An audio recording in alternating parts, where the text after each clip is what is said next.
semuanya, jumpa lagi di acara Planet Science, a journey into science. Bersama saya Sarah. Dan bersama saya Kak Aryo. Nah sekarang kita mau ngebahas soal pemanasan global. Bener banget tuh Kak. Terus kakak ngerasa nggak sih kalau misalnya akhir-akhir ini cuaca di sekitar kita tuh panas banget, beda sama waktu kita masih kecil? Iya banget, bahkan kota-kota di dataran tinggi dan sejuk seperti di kota Bandung sekarang ini udah nggak sesejuk dulu lagi. Malahan udah gerah kayak di kota-kota dataran rendah. Terus penyebabnya apa sih Kak? Apa karena banyak pohon yang ditebang gitu jadinya udaranya nggak sejuk dulu? Ya mungkin aja sih, tapi pasti ada penyebab yang lainnya. Kebayang nggak kalau sekarang ini salju di puncak Gunung Kaltens, Jayawijaya itu udah tinggal 10% lagi dari luas salju di tahun 90-an. Padahal puncak Gunung Kaltens itu adalah satu-satunya tempat bersalju di Indonesia. Waduh, ngeri juga ya Kak. Iya, dan isu pemanasan global ini nggak cuma terjadi di Indonesia, tapi hampir di seluruh dunia. Waduh, berarti penting banget nih ya buat kita untuk mengetahui tentang pemanasan global. Harus, makanya kita simak episode kita kali ini.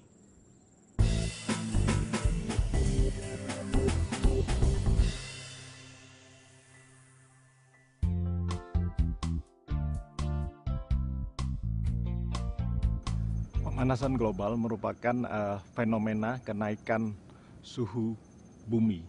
Kenaikan suhu ini bisa dilihat dari kenaikan suhu permukaan laut, kenaikan suhu permukaan daratan maupun suhu atmosfer. Kenaikan suhu ini kemudian memicu perubahan iklim. Perubahan iklim antara lain bisa kita lihat dari berubahnya permulaan musim hujan maupun permulaan musim kemarau. Saat ini, para petani kita misalnya menjadi semakin sulit memperkirakan kapan mereka mulai menanam. Es Kutub Utara merupakan salah satu faktor yang menentukan pola cuaca dan iklim global. Perbedaan antara udara dingin di kedua kutub bumi dan udara hangat di sekitar Khatulistiwa menggerakkan arus udara dan air, termasuk arus yang memancar. Sejak tahun 2004, setidaknya sudah 42% es di Kutub Utara semakin menipis dan mencair di setiap musim panasnya.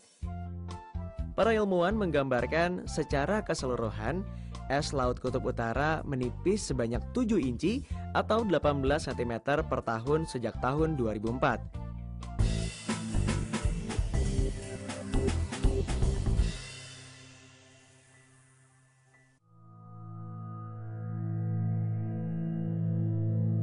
Ada beberapa pemicu pemanasan global, yaitu satu, efek rumah kaca, kedua, efek umpan balik, dan ketiga, variasi matahari.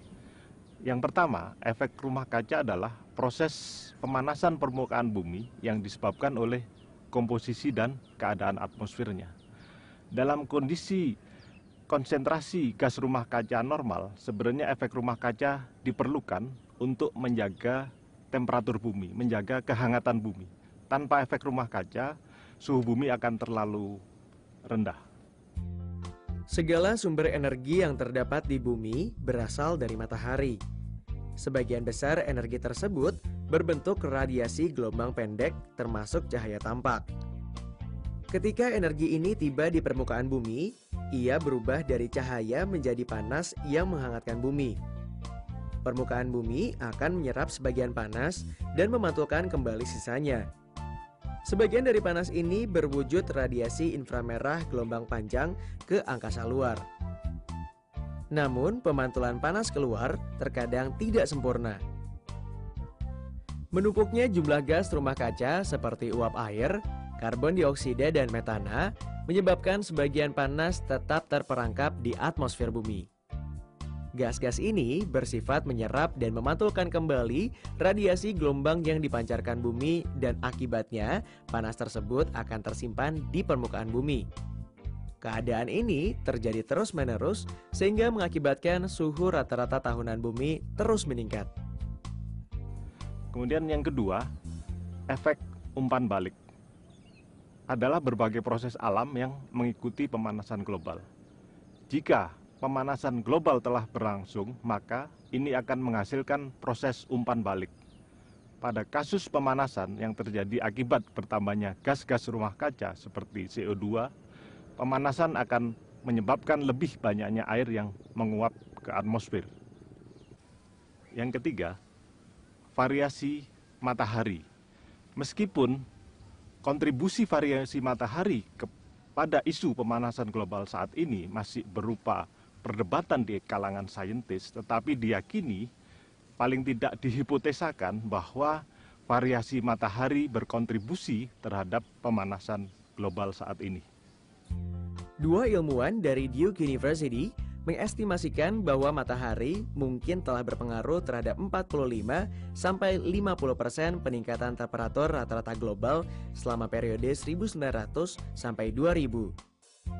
Walaupun demikian, mereka menyimpulkan bahwa bahkan dengan meningkatnya sensitivitas iklim terhadap pengaruh matahari sekalipun, sebagian besar pemanasan yang terjadi pada dekade-dekade terakhir ini disebabkan oleh gas-gas rumah kaca.